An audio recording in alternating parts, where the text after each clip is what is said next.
오늘은 누가복음 3장 1절에서 14절까지 말씀입니다. 먼저 하나님의 말씀을 읽겠습니다. 디베리오 황제가 통치한 지 15해 곧 본디오 빌라도가 유대의 총독으로 헤롯이 갈릴리의 분봉왕으로 그 동생 빌립이 이두레와 드라고닛 지방의 분봉왕으로 루사니아가 아빌레네의 분봉왕으로 안나스와 가야바가 대제사장으로 있을 때에 하나님의 말씀이 빈들에서 사가랴의 아들 요한에게 임한지라. 요한이 요단강 부근 각처에 와서 죄사함을 받게 하는 회개의 세례를 전파하니 선지자 이사야의 책에 쓴 바 광야에서 외치는 자의 소리가 있어 이르되 너희는 주의 길을 준비하라. 그의 오실 길을 곧게 하라. 모든 골짜기가 메워지고 모든 산과 작은 산이 낮아지고 굽은 것이 곧아지고 험한 길이 평탄하여질 것이요 모든 육체가 하나님의 구원하심을 보리라 함과 같으니라. 요한이 세례 받으러 나오는 무리에게 이르되 독사의 자식들아 누가 너희에게 일러 장차 올 진노를 피하라 하더냐. 그러므로 회개에 합당한 열매를 맺고 속으로 아브라함이 우리 조상이라 말하지 말라. 내가 너희에게 이르노니 하나님이 능히 이 돌들로도 아브라함의 자손이 되게 하시리라. 이미 도끼가 나무 뿌리에 놓였으니 좋은 열매 맺지 아니하는 나무마다 찍혀 불에 던져지리라. 무리가 물어 이르되 그러면 우리가 무엇을 하리이까? 대답하여 이르되 옷 2벌 있는 자는 옷 없는 자에게 나눠줄 것이요 먹을 것이 있는 자도 그렇게 할 것이니라 하고 세리들도 세례를 받고자 하여 와서 이르되 선생이여 우리는 무엇을 하리이까 하매 이르되 부가된 것 외에는 거두지 말라 하고 군인들도 물어 이르되 우리는 무엇을 하리이까 하매 이르되 사람에게서 강탈하지 말며 거짓으로 고발하지 말고 받는 급료를 족한 줄로 알라 하니라. 아멘. 오늘 본문은 온 인류를 구원하실 예수님의 그 구원의 길을 먼저 예비하는 세례 요한이 등장합니다. 4절을 보니 광야에서 외치는 자의 소리가 있어 이르되 너희는 주의 길을 준비하라고 말씀하고 있습니다. 이것은 이사야 40장 3절 말씀이 성취되는 것인데요. 세례 요한이 주의 길을 준비하는 것은 우리 모두의 인생이 회개가 필요한 존재이며 그리스도가 필요한 존재임을 선언하고 알려주는 것입니다. 그래서 세례 요한은 회개 세례를 베풀었었는데요. 광야에서 외치는 자였지만 그 수많은 사람들이 세례 요한에게 와서 세례를 받았었어요. 그런데 세례 요한은 이렇게 오는 무리들을 향해 무엇이라고 외칩니까? 7절을 읽어보겠습니다. 요한이 세례 받으러 나오는 무리에게 이르되 독사의 자식들아 누가 너희에게 일러 장차 올 진노를 피하라 하더냐. 이 말은 세례만 받으면 심판을 면할 수 있다는 생각을 하는 자들에게 외치는 말이에요. 그러니까 세례만 받으면 진노를 피한다라고 생각하고 오는데 그게 아니라는 거죠. 진정한 회개가 먼저고 회개에 합당한 열매를 맺을 그 삶으로 바꿔가는 것이 먼저라는 거예요. 우리도 간혹 그런 분들이 계시더라고요. 세례 받으면 구원받는 거다. 세례라고 하는 그 의식이 구원으로 인도한다라는 생각을 하는 거죠. 저도 예전에 이 병상 세례를 간 적이 있는데요. 해주러 간 적이 있는데 연락을 주셨던 집사님께서 이렇게 말씀하시더라고요.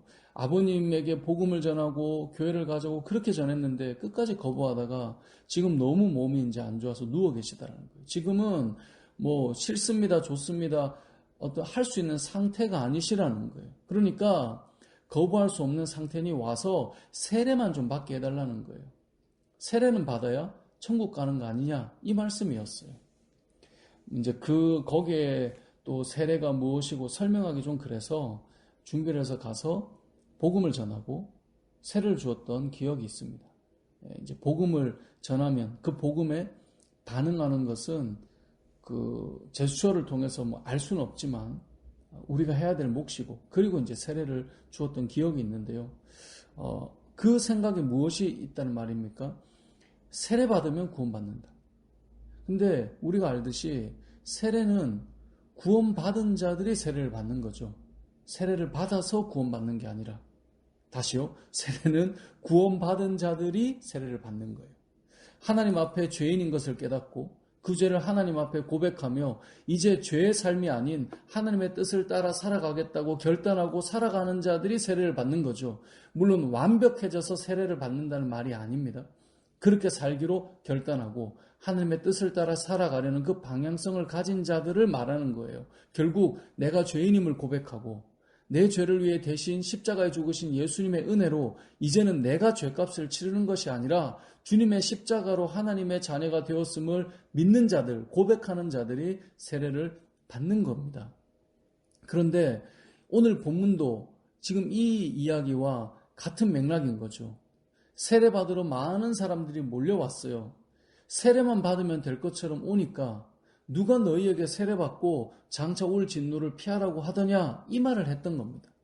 세례 때문에 진노가 피해가는 것이 아니라 진정한 회개가 먼저 필요하다, 이 말씀인 거예요. 그래서 8절이 이렇게 말씀하는 겁니다. 그러므로 회개에 합당한 열매를 맺고 속으로 아브라함이 우리 조상이라 말하지 말라. 아브라함의 자손이니 구원받는 게 아니라 진정한 회개가 우리에게 필요하다라는 말씀인 겁니다. 자, 그러면 회개에 합당한 열매를 맺는다라는 건 무슨 말입니까? 회개는 죄에 대해 깨닫고 하나님께 용서를 구하는 것으로 끝나는 것이 아니고 앞으로는 죄를 짓던 이 삶이, 죄를 짓던 이 발걸음이 하나님의 뜻을 향해 걸어가는 발걸음으로, 삶으로 바뀌어 가는 것, 그게 회개입니다. 즉 회개는 죄에 대한 깨달음과 함께 변화된 삶이 회개입니다. 그래서 이들이 지금 와서 질문하는 거예요. 10절을 보세요. 우리가 무엇을 하리이까? 대답하여 이르되 이러하게 해라. 12절을 보세요. 세리들도 세례를 받고자 하여 와서 이르되 선생이여 우리는 무엇을 하리이까? 이르되 이러해라. 그 성경을 보십시오. 14절을 보세요. 군인들도 물어 이르되 우리는 무엇을 하리이까 하며 이러해라 말씀하는 거예요. 그러니까 회개에 합당한 열매를 맺는다는 것은, 즉 진정한 회개는 어떤 모습을 말하는 거예요? 하나님, 제가 이제 뭐 할까요? 우리가 무엇을 하리이까? 이렇게 되는 것입니다. 이 말은 이전에는 내 마음대로 살고 이전에는 내 뜻대로 살았는데 이제는 하나님의 뜻대로 살겠다는 고백입니다. 앞서 말한 대로 완벽하게 살 수 있느냐? 그럴 수는 없겠죠. 하지만 그리스도인은, 세례를 받은 사람은 완벽이 아니라 이 질문을 가진 사람이에요. 무엇을 합니까? 하나님, 무엇을 하리이까? 사랑하는 성도 여러분, 세례라는 예식이 우리를 진노에서 피해가게 하는 것이 아니고 세례를 받기 위해 이미 우리에게 일어나는 변화, 즉 예전에는 내 마음대로 살았는데 이제는 하나님의 뜻대로 살겠다는 변화가 우리를 진정한 세례의 자리로 이끈다는 사실을 기억하시기 바랍니다. 그래서 예수님을 믿는 우리는 이렇게 질문해야 할 것입니다. 하나님, 제가 무엇을 할까요? 하나님, 제가 무엇을 할까요? 우리가 무엇을 하리이까? 이전에 내가 원하던 것을 내려놓고 주님이 원하던 삶으로 나아가게 되는 것이 회개에 합당한 열매를 맺는 것인데 2021년을 시작하고 있는 지금 여러분에게 이 질문이 회복되기를 바랍니다. 죄에 대해서든지 사명에 대해서든지 삶의 모든 일상에 있어서도 필요한 질문입니다.